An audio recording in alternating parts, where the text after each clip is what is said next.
Hey, I'm Rachel Billingsley. And I'm Luke Billingsley. And this is GMT Talk, our new insider podcast where we talk about all things GMT.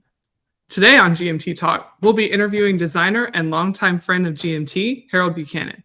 Harold is founder and chairman of the San Diego Historical Games Convention.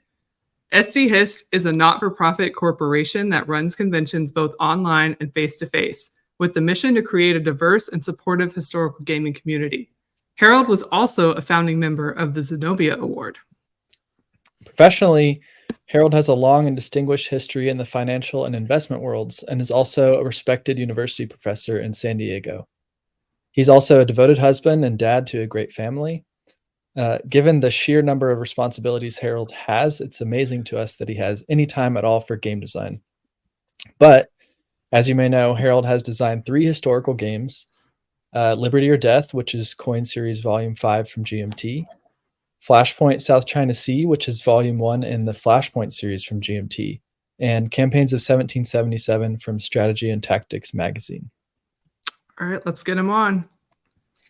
Harold, thanks so much for being here. We appreciate the time you're taking to come on GMT Talk and chat with us. Luke and Rachel, so much fun to be here. I'm excited. And what an introduction that was. I can't live up to it in any way. But thanks for having me on your inaugural edition. It's very cool. Yep, it's great to have you. Yep, Thanks for being here. Happy to have you. So starting off, congrats on a 3rd printing of Liberty or Death, which was originally printed in 2016, 2017, and now 2023. Yeah, that's it's great to see that it is has been so popular, right? And so and is so widely played even today. Who would have thunk it, right? I mean, the first trip back in time for the Coin series, and my first attempt to put together, an interesting game that's a little bit different. So yeah, very, very excited about that. I think that's awesome. Yeah, it is awesome. And when we were chatting with you the other day about Liberty or Death, you had an interesting story about how the game originally had a different title. So would you like to tell us a little bit about that? Yeah, absolutely. So, I think wargamers, we as a tribe do a terrible job of naming things. We create names that have nothing to do with whatever it is that we're trying to promote, sell, communicate, right? Yeah.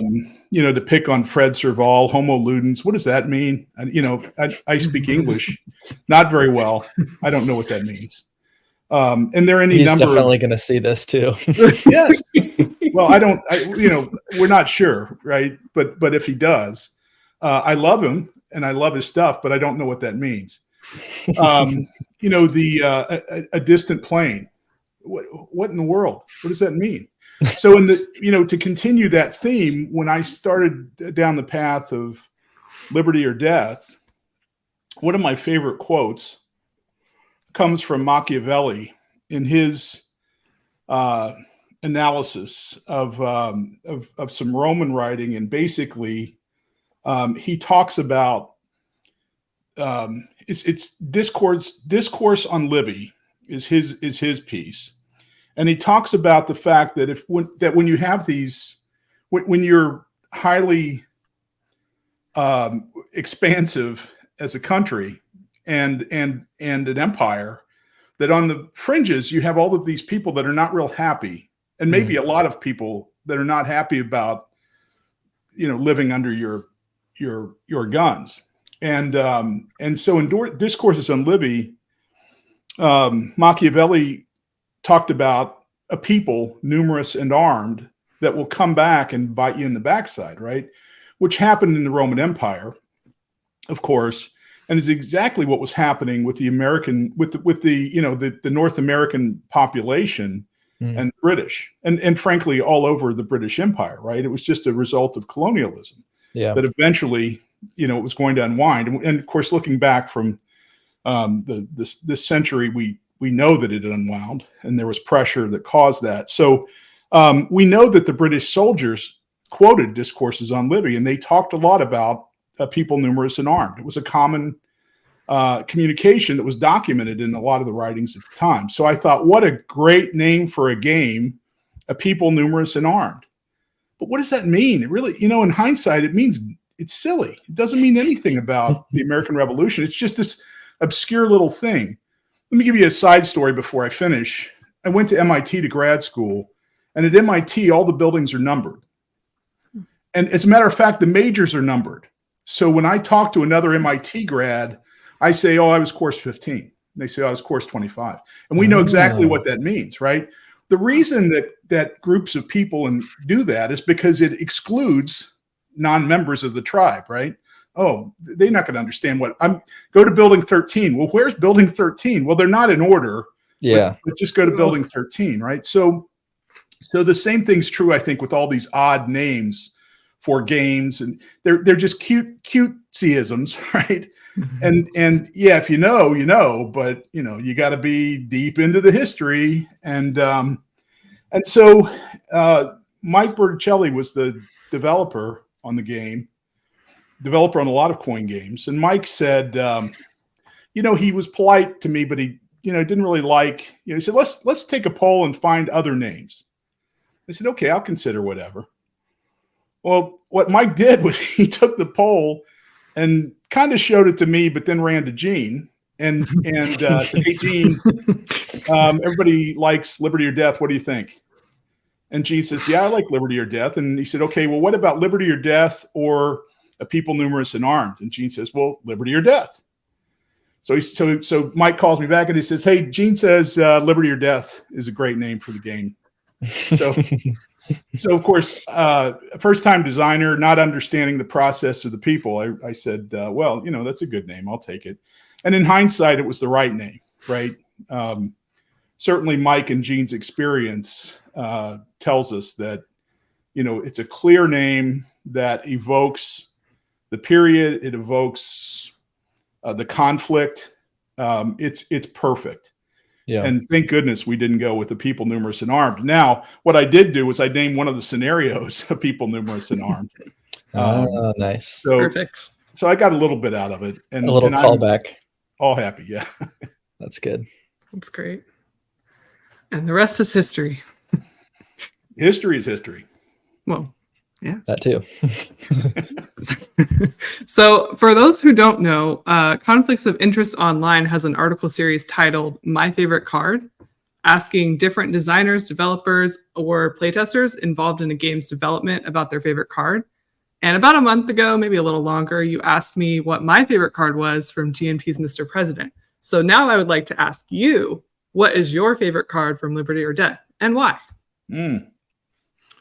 Well, there are a handful of cards. I think if I'd put more thought into this or knew that question was coming, Rachel, sorry, sorry, come up with a better answer. But there are a handful of cards that are interesting to me. There are two times where weather played had a massive impact on what happened in the American Revolution. The first was the fog allowed Washington to retreat from the New York environs and protect his army, right? The most important thing he had to do was to protect that army. Mm-hmm. It wasn't much. It's all he had. Without it, the war would have been lost. And so if it hadn't been so foggy as one of those cards, and then the other card that's similar to that is if it hadn't been so stormy. And that card was kind of came from the siege at Yorktown. So Burgoyne was trapped at Yorktown for the most part. He couldn't evacuate because the Navy couldn't get in or wouldn't come in and pull his army out, which is what they all expected. So he's under siege, but there is the chance to retreat across the river to the north.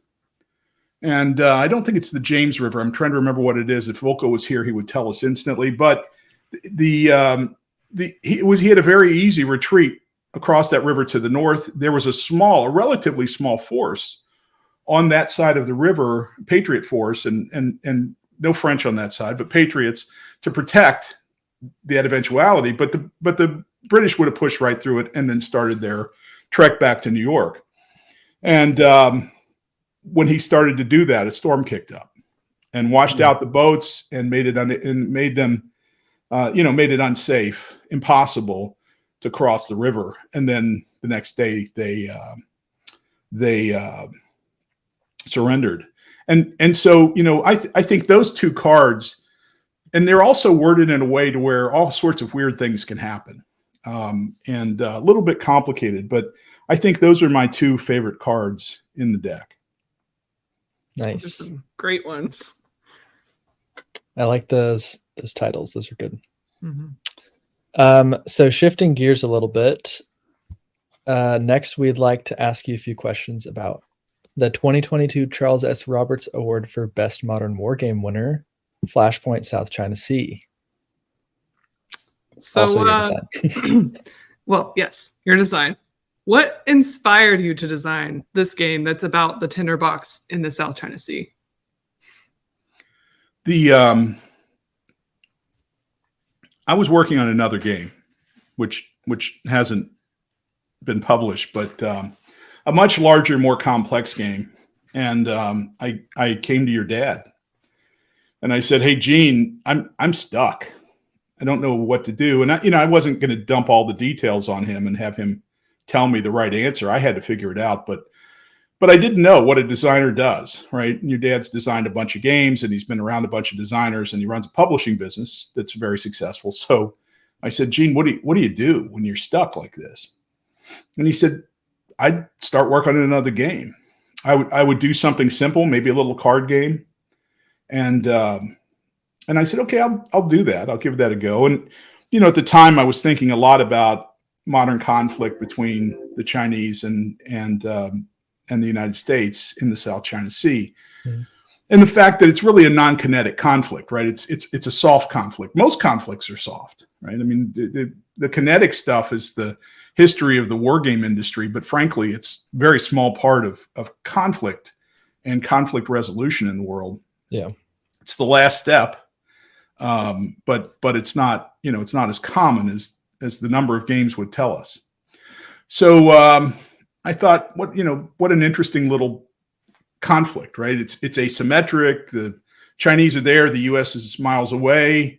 The contention over territory in the South China Sea is really about 5, 6, 7 countries, none of which are the United States. So China has the potential to bully those countries or gift them into submission. And the United States, without supporting these countries, has no chance of supporting the right to free shipping across that most important shipping lane. So that's why that was interesting. And then I started work on Flashpoint South China Sea. The reality I found fairly quickly was it's much harder to create a fun game, an interesting game that's tiny. So, many times these big games are engineering exercises, and there's complexity in there, and they're hard, but you can make them interesting just from sheer complexity, right? Never a good idea, but you can, and there are plenty of examples of that. Flashpoint, I didn't have that luxury, right? And you have 18 card plays, and you're done. And so how do you make that interesting and give people interesting choices and multiple paths, and then take advantage of the asymmetry? And that made it really tough. But it all stemmed from this discussion with your dad, with Gene, which was, do something different. And I'm very happy I took the path. Yeah. So did it end up helping you get progress on the first thing that you were designing? It did. The problem the problem we all have is time, right? I mean, it's that thing we can't replace, and it dwindles every day. And so the other problem that I have, which I think is common amongst people that I talk to that are designers, is that we just have 20 ideas that we'd like to work on. So so that idea rests in my head, and I've done a little bit of work, and I'm excited about it. I think it will be awesome, once created. But but it's taken a back seat to other things. Gotcha. Yeah, that makes sense. So one of the features of Flashpoint South China Sea is that it has a solo bot. So would you like to tell us a little bit about why you wanted a solo bot and the process, maybe a little bit about the process for how you created and developed it? Yeah. Well, I think the solo bot does a lot of good things for us as a community. One is it opens it up to people that don't have the luxury to play with another person. Right. And secondly, there are people that prefer that play mode. I think all that's good. The third thing it does is it helps people learn the game. You know, I never recommend people start off solo with the coin series, but if you want to learn strategy, play the bots. And the bots will really help you think about strategy. So I thought it was important for all of those reasons. The other thing, though, that was just fortuitous was the great Jason Carr. I came in with the final version of the game after I had reiterated 4 times and finally had a game that I thought was fun and good. And I came in and I showed it to a host of people at GMT, including you two. At least Rachel, you played it at that time, and I did. And Gene. I played it too, yeah. Yeah, Luke, you were there. That's right. And then Jason Carr, right? So I grabbed the giant brain that is Jason Carr, and I bring him over and I set him down and I say, let me show you this. And he was intrigued by it and interested. And he said, well, what would a bot look like? And so I said, well, you know, small number of cards, intuitive gameplay, you know, and not a whole bunch of paths and flow charts, but just something easy and intuitive, but competitive. And he went home to his, you know, that night to his hotel and comes back the next day and he says, okay, here's how it's going to work. And he laid it all out. And it was, you know, it was a gift, right? Anytime you get somebody's big brain like that, it's a gift. So I was real happy to have him on board to do that. And the other thing that's interesting about doing solo bots, and this is true for Flashpoint and also Liberty or Death, and I would expect other designers experience this, probably don't talk about it much, but doing a solo bot improves the rest of the game. And that is because just the thought process of what should a bot do makes you think about edge cases and how do things really work. And so it was the best exercise to go through to polish the rules, to polish the game, to make it competitive, you know, answer the questions about, you know, what's fair and what's even. And so, you know, it was a great experience in that regard. That's awesome. That's great. I've never thought about it as a development tool too, but that's really cool. Yeah, and it turned out that way. I was a little bit. That was my experience in Liberty or Death, and certainly Flashpoint. So it's hard for me to be on a podcast or a video and not ask questions. Okay. And I know that both of you are heavily involved in the business of GMT Games, which is why you're here and why you're interested in doing this sort of thing. I know you're interested in my games, but I suspect that your affiliation with GMT is another plus. And it's not just your dad, Gene. So what role do both of you play in GMT Games, and how did that all come about? Luke, I guess I can go first here. I've worked there a little bit longer. So I started working at GMT when I was very young. Not officially. It was more of a, you're in the family, so you're going to work. Anymore, Rachel. I'm not young anymore. I'm old. No, I'm just kidding. But we were teens when we started working in the warehouse in the office of GMT, which is a great place to learn all about the business and just different goings on that you may not think about as a customer. So that element I did long ago, and it's before I was in college. And I went to college for marketing. And I was looking for a job at the time. And I thought to myself, after a few different interviews, why don't I work at GMT? I enjoy it. It's interesting. They might need the help. Let me, talk to my dad and just see how it's going. And in the process of that, we decided that we needed to have a blog because we were wasting resources in certain ways. And so it was my idea to start Inside GMT. And so I started just running that and doing a couple other things on our social media. That was in, I believe, 2015. And I've kind of just picked up more and more responsibility as this time has gone on. So my title is technically marketing director, but I do many different things. And we've added Luke to the team also if he wants to talk about what he does. But, you know. Yeah. So I had the same background growing up in the family business as a child, which helps a lot, honestly, for what I do now and just understanding all the parts of the business and how they fit together and how I can fit in there as well.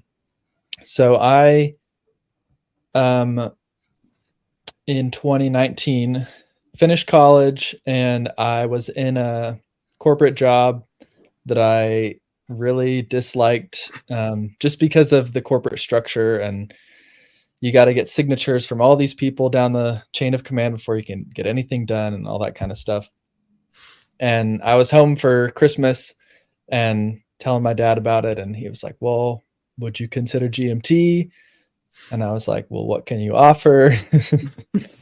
And I had just finished a negotiating class too that I was taking. And so he gave me an offer, and I was like, oh, I'm married. I got a lot of expenses, and I negotiated up, and it ended up working out, which was great. And so I started working for GMT in 2019. I kind of wear a lot of hats. I'm a little less focused than Rachel is in one department, but I did some development for a little while. I worked on Red Flag Over Paris with Fred Serval.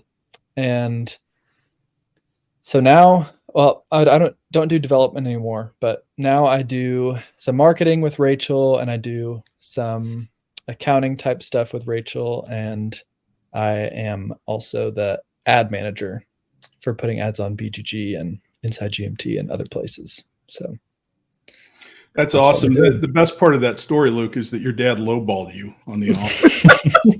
Right? What the heck is that? Come on. Well, hey, maybe it was a test.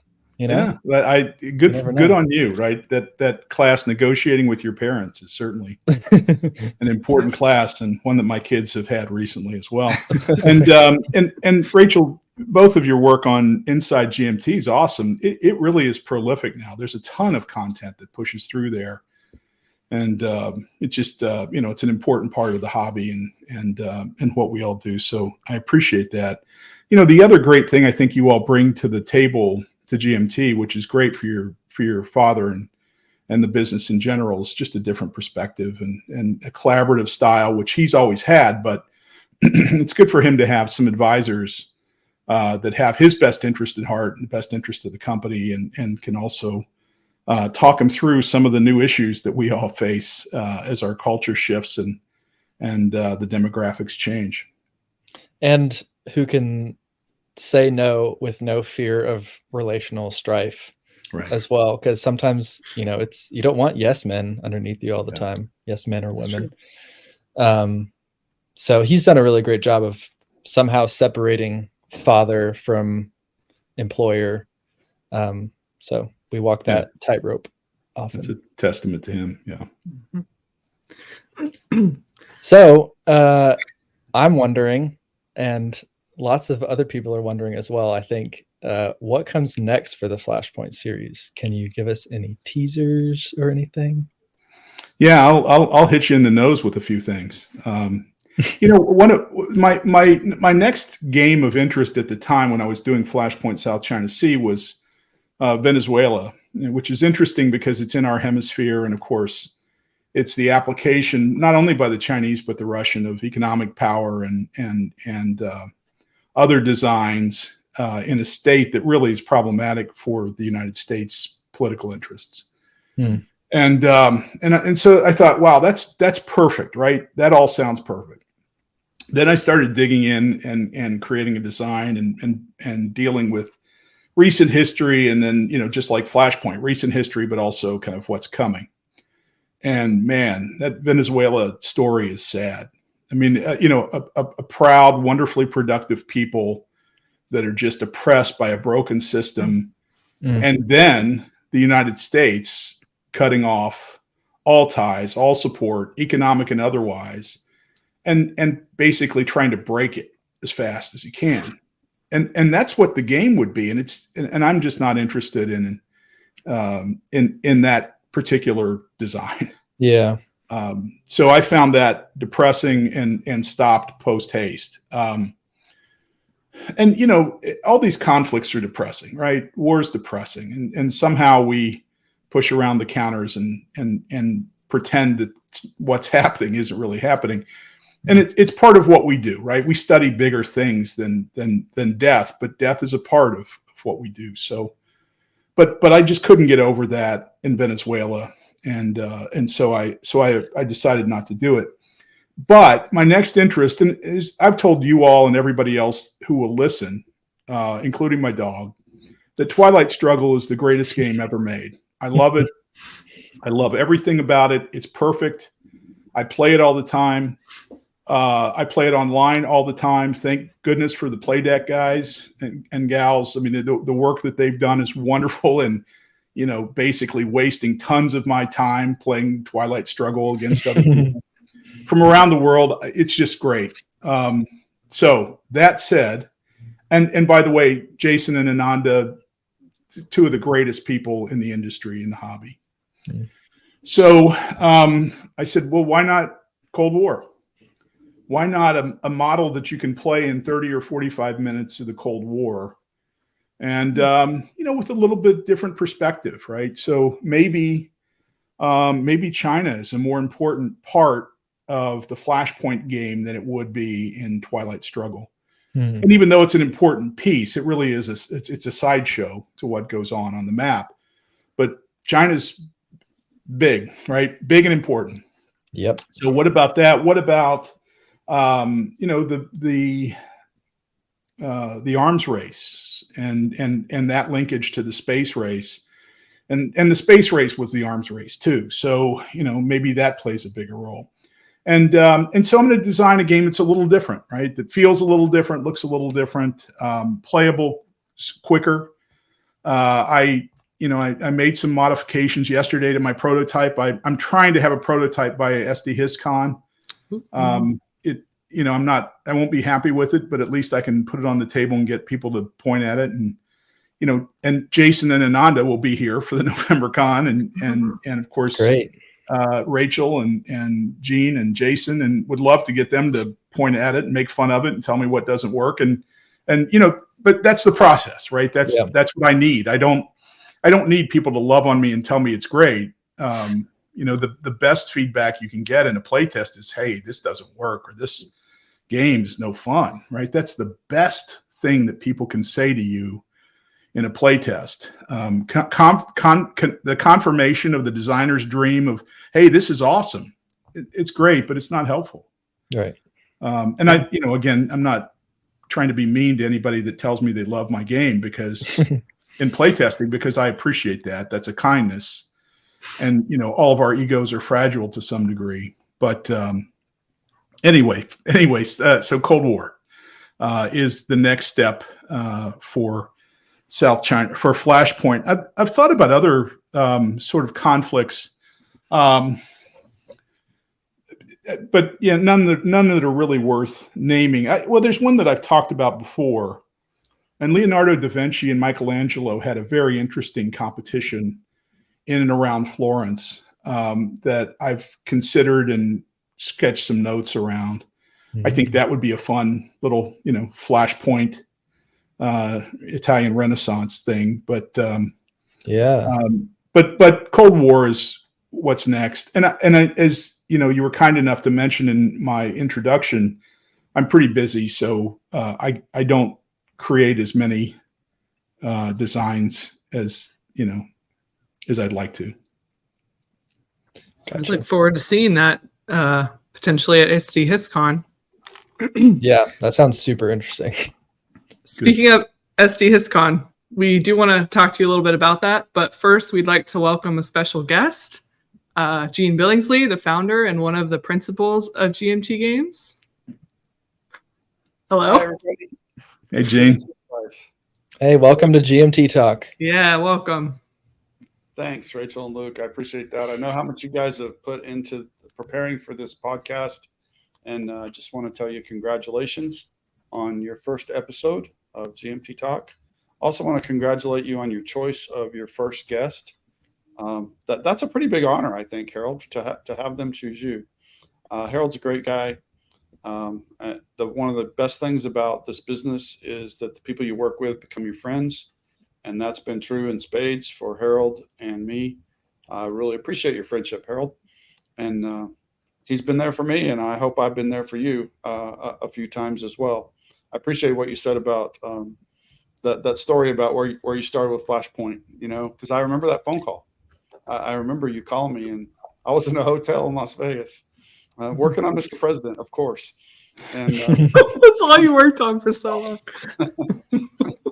But I think it's the relationships that really matter in this business. Games come and go, and we all like to play them, but it's the people that really matter. Yeah. So I'm glad you're here today. My question, I'm hoping Harold's not going to ask me questions. I get to ask Harold a question, right? Yes, you do. Yes. Okay. So Harold, I mean, first off, let's just full disclosure. I could ask you questions about games or about college football, and we would completely take over this podcast, and it would go like 4 hours long, right? Go Buckeyes. We're not going to do that. Yeah, that's fair. You too. But so I'm really interested in SD Hiscon, okay? Not necessarily the event. I mean, I remember, what has it been now, 7 or 8 years? You called me and invited me to come down to the inaugural show that you had in San Diego. And I was happy to do it and said, how can we help? And hopefully we did help you. But I got down there and I realized you already had a team. And of course, at various points, the team was your wife and a couple of your kids, but also met some great people down there, Pat and Bobby and Pratik, and there's more that I'm not naming. But I've been super impressed with those guys over the years, and super impressed with the growth of SD Hiscon. I will say a fringe benefit of going to that show I'm pretty sure I've been to it every time, is that I got like a food tour and a geography tour of San Diego from all the different places where we had the event, right? And we get to do it again this year. This time close to Point Loma Seafood, right? But back to your team. I'm just very interested. How did this team evolve? How'd you build this group of people? And how'd you grow what SD Hiscon does so quickly? Well, Gene, thanks for the kind words. You've been a great advisor to me in learning this game design art. And then, just helping me think through, a lot of questions about what should I do with the convention? How should we grow it? What should, and lots of great advice and tons of support from you and your company. We can't tell you how much we appreciate your support. So that's part of it, right? I mean, I think that the most important part for us was finding people that had a common interest. And, it could be games, and that's a part of it. Everybody that's with us now is interested in the games. But, if we were going to do this, we wanted to do it in a way that could change the world. And early on, we made contributions to charities that were trying to change the world. So that was what we did initially. But as the group grew and as we grew what we did, we decided that we wanted to do some things to change the world. And I don't know if it's really change as much as just take this hobby that we love and make it more accessible, right? So it's accessible, but make it more accessible And then when you talk about accessibility, it's not just accessibility to a bunch of old white guys. And I love old white guys, being one myself, right? So no criticism there, but what can we do to make sure that this gaming renaissance, the broader gaming renaissance, has a big impact on all of us and what we do in our niche of historical games. So it just grows, right? I mean, once we developed a mission and started working through that mission, people came to us and they were interested in helping out. And we just have the great fortune of having an outstanding group of people that play an important role. This year we became a 501c4, so a not-for-profit organization dedicated toward improving accessibility in our hobby. And we now have 8 board members on that corporation that are all people that are dedicated to it and love it. And we can split up different roles now. It's not me trying to do everything, or Pat Wells, who was with me at the very early days. A lot of bright people doing interesting things. And so it's been growing. We now have 2 face-to-face conventions this year. We're going to do 4 conventions next year, 2 online and 2 face-to-face, East and West. I'm always talking about new and interesting things that convention-wise, but man, this U.S. Naval War College was off the chart. And so we're just going to keep doing that with the intention of increasing access to the hobby. We've got a Summit Award now, right? So we're interested in finding the good things that are going on in our hobby and calling them out. So great games that are accessible. Red Flag Over Paris won the first year of that Summit Award, and it's probably a pretty good thing that Fred won that award after you trashed him at the beginning of this. Yeah, he's going to be pissed, and so I'm going to have to bear that, and that's okay. Fred's been mad at me before, and he'll be mad at me again. But I still love him. He's a good guy. We have that. We have a lot of interesting things going on. Some things that we have planned that I'm not at liberty to talk about that are just going to improve accessibility. We were the largest financial supporter to the Zenobia Award, and the great things that came out of that, and we all expect to continue with the Zenobia Award. And then and we have a board of advisors of 7 people that are all interesting, thoughtful people in the hobby. We have the Conflicts of Interest magazine and online, which has been a great place for us to tell our story and to talk about the things of interest to us that a lot of places won't or can't talk about, right? So, to me, a really good magazine has to talk about social issues and what's going on in the hobby. And man, we've avoided that for so long, right? I mean, everybody's afraid to talk about it. That we're the perfect place to do that. So that's all great. So we're even, Gina, the other thing we're going to do, which is kind of interesting in the interest of transparency, and I write a report every year about state of our organization where I just lay everything out. We talk about money that flows through and what we did with it. And, nobody makes any money off of it. I don't get a salary. Nobody gets a salary. But we're going to have a board meeting at SD-HISCON on Saturday morning, and it's going to be open to everybody. And so we'll conduct the board meeting. We'll have discussions to generate ideas, and anybody that wants to step inside that room can enjoy it with us. Nice. And that's I like that. What's that? I like the idea of that. That sounds really interesting. Well, transparency is important to us, right? I think it's important. We're not a commercial enterprise. We're a not-for-profit. We serve the public. We serve our community.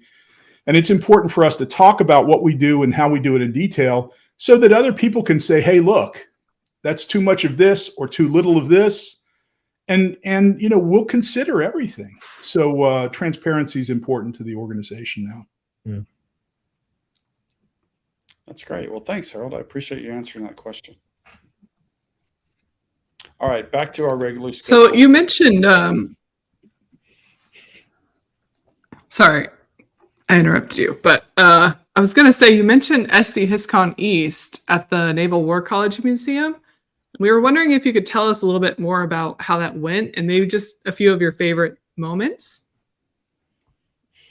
So we've, I've talked about on podcasts for a while, the idea of having a convention linked to a historical site and then being able to touch and taste the historical site with tours and then go back to the convention and play stuff.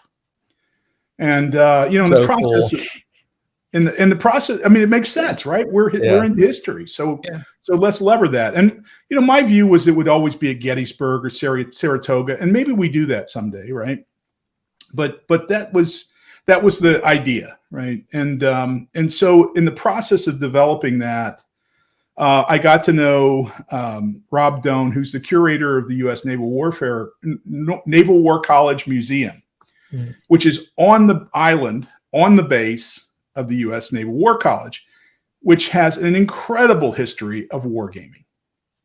And, Nimitz and Plan Orange, there it is. It was right there that that happened before the war. So, I didn't even think, I knew Rob for years and hadn't really thought about it. And then we started piecing together Battle of Rhode Island, which Mark Miklos had developed a game, a Battle of the American Revolution game on.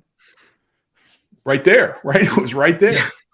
And then Rob said, we got room in the museum if you ever wanted to have a little convention. So it just hits me in the face, right? And it's the product of a lot of networking. I have a lot of networking conversations. I love to talk to people. I love to collaborate and come up with ideas to do stuff. And so it's just all part of that. And so Rob and Mark and I said, let's do something linking the Battle of Rhode Island to the Naval War College to the museum and the game itself. So that's what we did. And so the first day was a tour of, first of all, the battleship Massachusetts, right, which was fired the first 16-inch guns, American guns of World War II, and the last 16-inch guns of World War II, right? So it spanned the destruction of the French fleet all the way to the surrender of Japan. Just an extraordinary history in this show. Wow. And it's parked. Right? It's parked a 20-minute drive from the Navy War College. So we did a tour there. And by the way, and I'm going to tell the story of this in a coming podcast, but Volko and his buddy Roberto go to the battleship with me. It's time for me to leave to head to the Battle of Rhode Island site, the Butts Hill Fort. And so I called Volko and I said, I don't know where you guys are, but I'm getting in the car and I'm headed out. And he said, oh, we're good. We're going to stay. So I lost him that day. He spent the entire day from 9 a.m. until I didn't see him again until Saturday on this battleship. I was concerned he was in the brig or something, right? That there was some sort of trouble and Volko. But there's a story there and he'll tell that on the podcast. But so that happened. I go to the Battle of Rhode Island site, Butts Hill Fort, and there's a restoration going on. And there are 6 of the historians / volunteers for the restoration are there. Oh, wow. And then, of course, the great Mark Miklos telling his story. Now, every time I see Mark Miklos in something associated with the American Revolution, like he does at PresCon, right? He's in full regalia. Yes. He's got the tricorn jacket, everything, right? Very impressive. Wow. So what am I going to do? Well, I'm going to do something. So I bought a sweatshirt that looked like a Patriot uniform, right? And it was silly, but I said, if Mark's going to come doing that, I've got to do it. Mark shows up in jeans and a T-shirt. And it's just me, the only idiot, dressed like my gosh. Patriot soldier wearing a sweatshirt. Ouch. So anyway, so Mark gives his discussion to about 35, 40 people, much of which is recorded and included in Inside GMT blog and Mark's report, which was cross-posted in conflicts of interest. Thank you for allowing that, Rachel. Of course. And so that his presentation is great. And Mark is like Shelby Foote, right, for the U.S. Civil War. He talks about it as if he were there. I think he may have been there and transported somehow. It's kind of weird, but I believe it because when you hear him talk about it, that's what it is. So he does that. We go to the museum, grab some dinner, and then at 6 o'clock at the museum, Mark holds a teach and play. So anybody who wants to come, he'll teach the game. And the pictures are awesome, right? There's this massive room in the museum, and there's Mark showing his game surrounded by probably another 35 or 40 people, all hanging on every word. And it was awesome. And then that broke into a number of different games, like 10 or 12, with 4 players playing, right? So the Patriots and the French versus the British and the Hessians. So 4-player games of this Battle of the American Revolution, Battle of Rhode Island. And it was just the greatest immersion. And the group was so excited about it. And the stories, that game yields great stories. The units, the leaders, the locations, his and then imagine we're playing on a game where we were standing here in this hex earlier, in this hex, right? Turkey Hill, we were there. Butts Hill Fort, we were there. So it was really a unique experience. The last day, Mark had a little tournament as well. So a small number of people played in the tournament. You didn't have to play in the tournament. Most people didn't. But he had a small competitive tournament, which is he runs those at WBC and other places. So that last day, Mark and one other player were playing in the finals. And Mark has this Battle of Rhode Island map that's double sized, huge, right? So twice as wide, twice as long, big counters, awesome. And so we move him and the tables into the American Revolution room at the museum. So behind him is a carronade from a ship that the British sunk right before, in preparation for the American assault on Newport, right at Rhode Island. And it's in a display case right behind him, not to mention the maps and the pieces of this and that. Just awesome. And it was just a rare experience to see all this pulled together and how magical. And it just makes you think, wow, I wish we could do this a lot, right? Where are we going to do it next? What's the idea? Hopefully other people take the idea and run with it. A lot of interesting ideas that we developed at this con for the first time that I think we'll use over and over. There's one other story I want to tell that was just a treat. I'm at I get there early after Mark's presentation. I left Butts Hill Fort early. I didn't get to go to Turkey Hill, but I'm sitting there talking to a couple of people, and Mark Herman strolls in.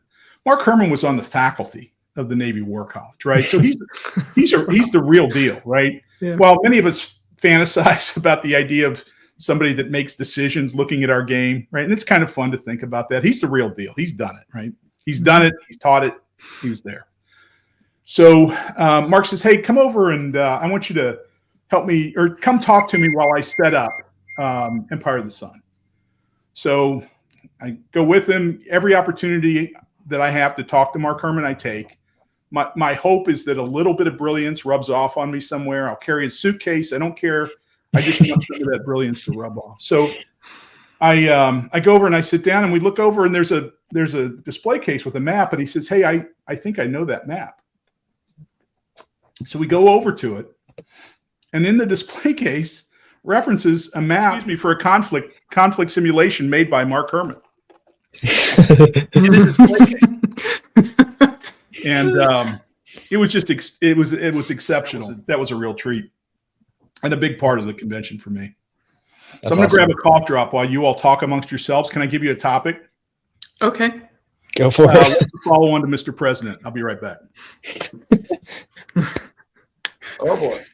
Gene, I'll turn to you. Follow on to Mr. President. Well, expansions to Mr. President, yes. Follow on right now, no. I think I don't have another 7-year Mr. President in me right now, given everything else that's going on with GMT continuing to grow. Neither do Rachel and I. True. I'm very open. I built Mr. President in a modular way where it could definitely be used as, Mr. President, the 60s or 70s. It could be Mr. President George Washington, those 8 years. You could do just about any historical period with it, with kind of a plug and play module for some of the pieces of it. And when I designed Mr. President, I thought of it that way, that we would do more. But I think the do more is going to depend on whether other designers would like to do that. Kind of like Voco has done with the coin series, where you open it up. Hey, I'll help you. I'll give you access to all the design pieces. If we find some people with a real interest in certain periods of American history, I think the game would lend itself well to that. I just don't think I'm the one to spearhead it. I can help, can be in the background, give ideas and support, but I don't think I would spearhead it. I know there are people that are interested. I wonder if the Discord server's in order. Not a bad idea, Harold. Right now, we're working on getting the second edition out the door, so that's right in front of me right now. Just get that done, and we'll talk about the other stuff. So that tells me that we've sold out. Yes. We sold out. Wow. Sold out in 5 weeks. So Wow. that was pretty good. Yeah, that's awesome. Congratulations. I mean, I should say I appreciate all the people that had so much faith in us to buy the game, and I'm really gratified to see how many people are still playing it. And I get notes all the time from people saying, "Well, I'm 160 hours in. Oh, and this is my 10th game," or something like that. Hopefully I won't get one. I'm 160 hours in. It's my first game. But they played 10 games. They got 160 hours. That's a compliment to me.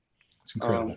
I really I think you probably share this sentiment, Harold, that as a designer, the real reward is seeing people enjoying your game. And it's not the royalties. You'll take all that, and you'll get awards, and that's all fine. But just seeing people who really enjoy, their life is better because they got to play your game. That's really gratifying to me. And so sold out, that's good. I'm happy. But more happy that lots of people seem to be continuing to play it and enjoy it. It's good. Yeah. So aside from present company, Harold, do you have a favorite game by another GMT designer? He wouldn't have said me anyway. We got Voco and Mark. It's tough competition, to be honest. It is. Not a favorite designer, just a favorite game by another GMT designer. Yeah, well, I've already tipped my hat to this one, right? Twilight Struggle. Mm-hmm. I mean, it's the perfect game, and I continually ask them questions about how, and it seems like it was a long path. There were a lot of ideas that were built into it.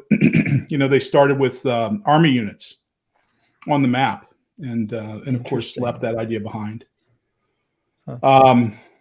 I'm intrigued by the idea of what they would change, but I don't really want to hear it. I was talking to Ananda Gupta on a podcast, and he started, "Well, here are the things I would change," and I just covered my ears. I don't want to hear it. It's perfect. It's perfect. So shut up, please. Ananda. Yeah, ignorance is bliss. Yes. I don't want to know. It's also an exceptional choice of topic. This game would not be as popular as it is if it were the Roman Empire or X or Y. The selection, and I think that's important for every designer. Many of us, not all of us, but many of us don't want to design a game that sells 500 copies. We want to touch. First of all, we want people to like our game, and secondly, we want to touch a lot of people with that positiveness, or it's just not worth doing. So that's in the back of my mind. Now, of course, South China Sea, what a stupid idea for a topic for a game. So that's why I'm going Cold War next.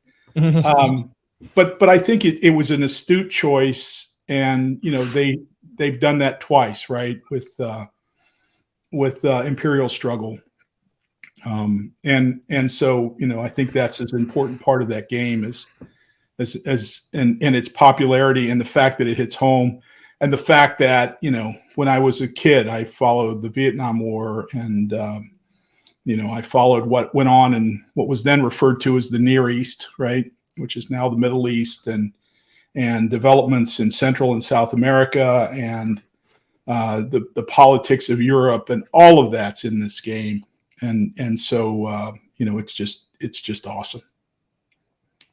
Yeah, I mean, Harold, just in passing, you talked about a couple of games there, and where Flashpoint goes next. I was sitting in the ante room or whatever when you were talking about possible games. I love the idea. I mean, love the idea of an Italian Renaissance competition game, whether it's a Flashpoint game or not. I think that's a tremendous topic that might broaden, but might be a very broad topic for strategy game players. So that's my 2 cents. Sorry, Luke. no worries. I was just going to say it hits that cross section of Twilight Struggle, hits that cross section of it was, a cold conflict that affected most of the world, and a lot of people that are alive today were alive during that still. So it's a really nice cross section as far as the audience. Yeah. Yeah. I think it's not I think the game would be even more widely played with one issue, and it's not a criticism, because I love this about the game. But there are times in Twilight Struggle where you'll get a hand that will be horrendous. Mm-hmm. And your job is just to figure out how to get through the turn and not lose the game. Yeah. And I love that. I love that. But I think there are some people that are venturing over from non-historical parts of our board game hobby that don't want to do that. I'm a missionary for the game. I keep multiple copies in my cabinet. I'm looking at 2 right now, and in that cabinet, and I'll teach anybody that's interested. And if they look like they like it, I say, "Oh, here's a copy. Take it." And then I come back and get the discounted copy from You're GMT. responsible for all the sales of that game. Thank you, Harold. It's me buying them at the GMT event, Gene, so I can give them away. Right. But it's but I've played it with some people that just say, "Oh my God, I have your hand. I don't want to play this. This is terrible." And, but to me, it's part of the fun. Yeah. Absolutely. Well, we've talked a little bit about the Cold War and about the Italian Renaissance as far as designs, but do you have any more topics or just periods of time for a game that would most interest you to play? Like maybe just right now? I think there's a lot going on around the American Revolution that we really don't model very well. We don't model at all, and we don't model it well. And I think the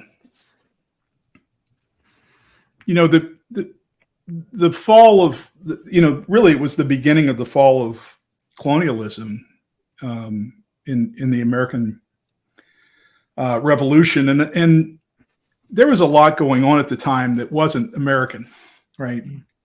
We love the American games. We love George Washington, and we love to hate Burgoyne and others. But there was, the West Indies was more important to both the British and the French than North America ever was. And the French loved it because it was irritating to the British, and the British loved it because it was theirs, right? It was their turf. How dare we not pay taxes? And so the West Indies is an interesting area that needs to be modeled. In order to model the West Indies, you have to model the triangle trade. Mm-hmm. And so that comes into addressing the brutality of slavery in something we call a game, and would come with great responsibility. But I think it's important for people to understand the economics that created this evil, that's basically human chattel. And I think there needs to be a model put forth to help people understand that. So, I don't know if I'm the person to do it, and the weight of the issues. Every time I consider the West Indies as a place to model, the obvious extension is this trade, the triangle trade, and the weight of that gets to me, and I'm not sure I can do it. But I think that it's it's something that needs to be modeled. And I've talked to another well-known designer that isn't here and will remain nameless, and we've talked about doing a game that's even a further step back, right? What happens if the kings of France and England decide they want to compete? And in order to model that at the broadest sense, it's kind of imperial struggle, but it would be focused on the American theater. And so the American theater means that you have to model North America, but you have to model the West, and then you're going to have to model the trade. And I think it could be a powerful, useful game, thoughtful and interesting, but it's heavy. And so that's one that sticks to me. I love the period. I love the people and the process. I'm struck and shocked by some of the norms of the century, and I'm not sure I know how to do it justice. Yeah, that makes sense. Yeah. I'd like to go back to people for a second, Harold. I believe that life is so complex, and there's so much to do in this finite amount of time that we all have, that we all need teachers. We all need people who influence us, who help us along the path. And I'm just interested. I know that you have a great love for history, a love for game design, for modeling.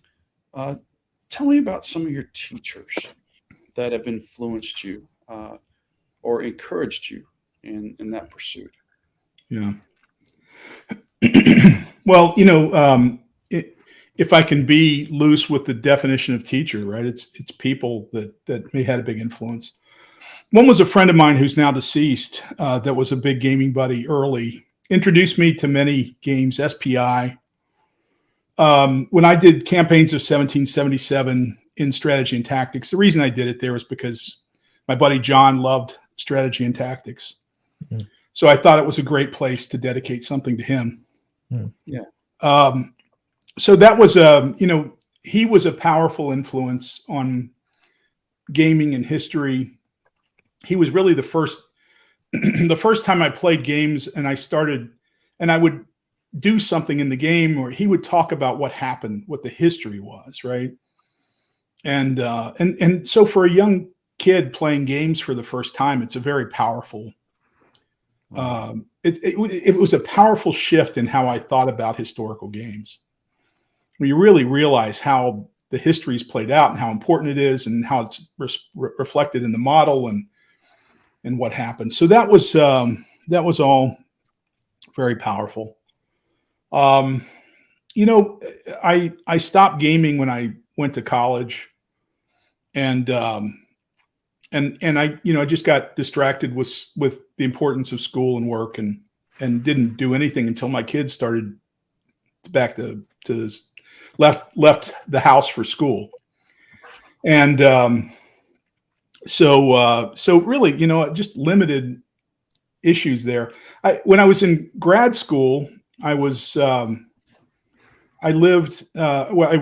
to school within, a 30-minute walk of the USS Constitution. And so that was a treat in Bunker Hill, right? Breeds Hill.